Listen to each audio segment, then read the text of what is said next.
My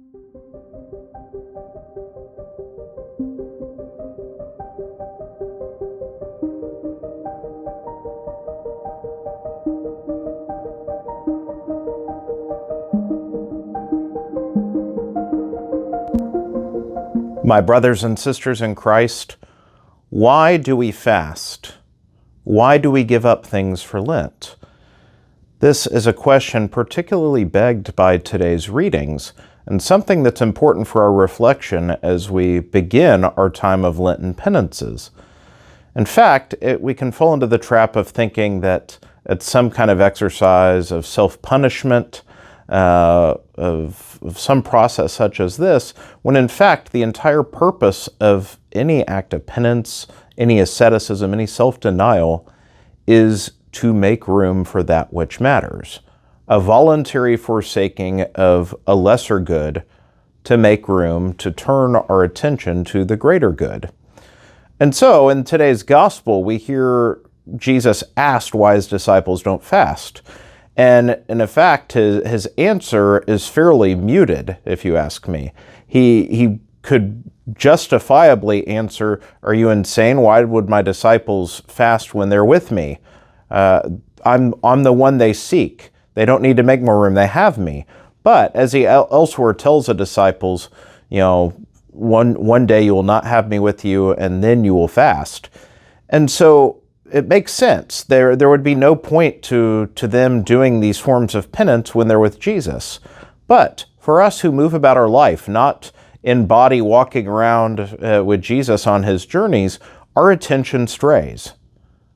We forget to do that which we ought. We get distracted by petty things.